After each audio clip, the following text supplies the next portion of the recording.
کسی ملک میں ایک خوبصورت باغ تھا۔ یہ باغ خوبصورت رنگ برنگے پھولوں سے بھرا ہوا تھا۔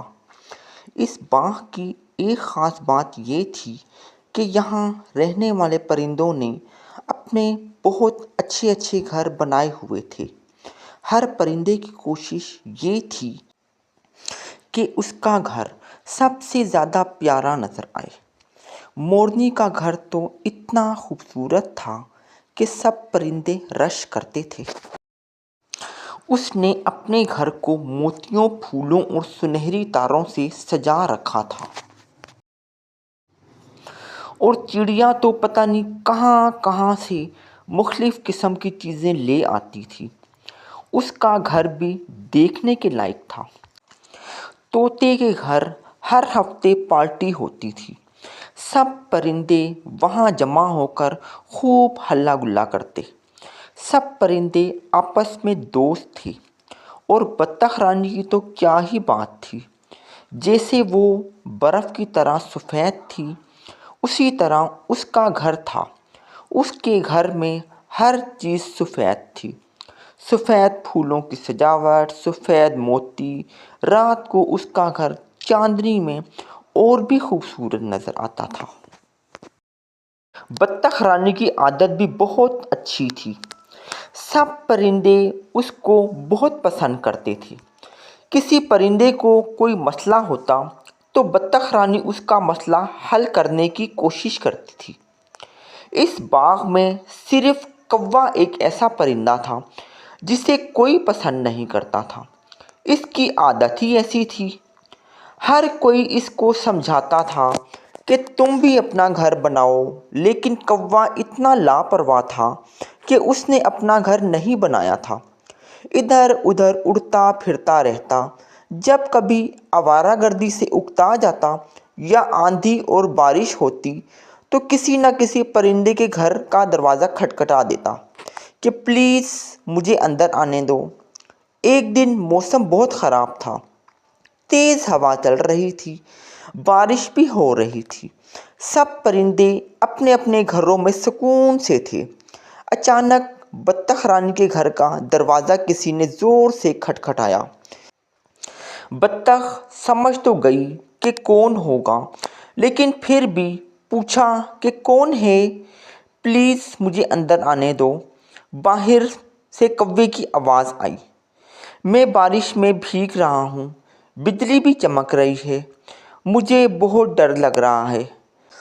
بارش رکتے ہی چلا جاؤں گا، لیکن میرے گھر میں بہت سامان ہے، بالکل جگہ نہیں ہے، تم کسی اور پرندے کے گھر چلے جاؤ۔ بطخ نے کہا۔ سب نے انکار کر دیا ہے۔ پیاری بطخ، تم مجھے اندر آنے دو، کوے نے منت کی۔ اصل میں کوا جس گھر میں بھی جاتا وہاں کوئی نہ کوئی چیز خراب کر دیتا تھا، اس لیے سب اس سے بچتے تھے۔ اسی لیے اب وہ بطخ کی منتیں کر رہا تھا۔ اسے پتا تھا کہ بطخ بہت رحم دل ہے۔ اچھا آ جاؤ، بطخ نے دروازہ کھولتے ہوئے کہا، لیکن میری کوئی چیز خراب نہ کرنا۔ میرے ڈرائنگ روم کے قالین پر سو جاؤ، اور ڈائننگ ٹیبل پر رکھی چیزوں کو ہاتھ نہ لگانا۔ اس پر میں نے کھانے کا سامان رکھا ہے، کیونکہ کل میری سالگرہ ہے، سب پرندے آئیں گے۔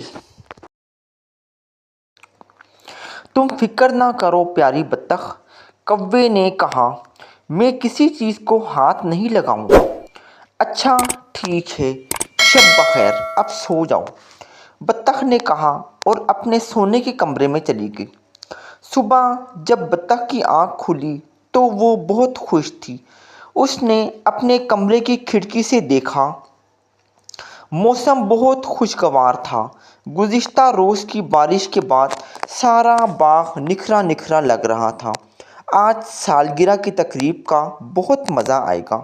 سب پرندے گانے گائیں گے اور مزے کے کھانے کھائیں گے، بطخ نے سوچا، اور ڈرائنگ روم کی طرف بڑھی تاکہ کوے کو جگائے۔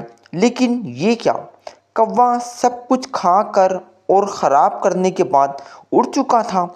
بطخ بیچاری بہت پریشان ہو گئی کہ اب کیا کرے۔ اس کے مہمان آنے والے تھے۔ اس کی سالگرہ کا مزہ خراب ہو چکا تھا۔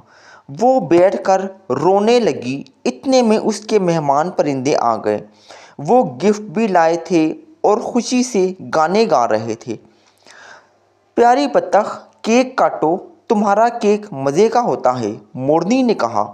لیکن بطخ اداس بیٹھی تھی۔ جب پرندوں نے بطخ کی اداسی کی وجہ معلوم ہوئی تو انہیں کوے پر بہت غصہ آیا اور انہوں نے کوے سے بائیکاٹ کا فیصلہ کیا کہ آئندہ سے باغ میں داخل نہیں ہونے دیا جائے گا۔ پھر سب پرندوں نے مل کر بطخ کی سالگرہ کی تقریب کا انتظام کیا۔ مورنی بہت سلیقہ مند تھی۔ اس نے جلدی سے کیک بنا لیا۔ طوطا بہت سے امرود لے آیا۔ چڑیا اور بلبل بھی پھل لے آئے۔ اس طرح چاٹ بنائی گئی۔ بطخ نے کیک کاٹا۔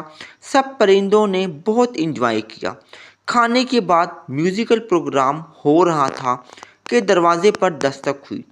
مور نے جا کر دروازہ کھولا تو کوا زخمی حالت میں کھڑا تھا۔ اس کے پر ٹوٹ چکے تھے۔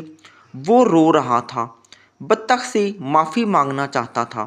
اس نے بتایا کہ جب وہ بطخ کی چیزیں کھا کر اڑا تو اس پر ایک عقاب نے حملہ کر دیا۔ وہ مقابلہ نہیں کر سکا اور نیچے گر گیا، جہاں ایک بلی نے پر نوچ لیے بہت مشکل سے جان بچا کر یہاں تک پہنچا۔ سچ ہے، برائی کا بدلہ ضرور ملتا ہے۔ بطخ نے کوے کی حالت دیکھ کر سب پرندوں کے مشورے سے اسے معاف کر دیا۔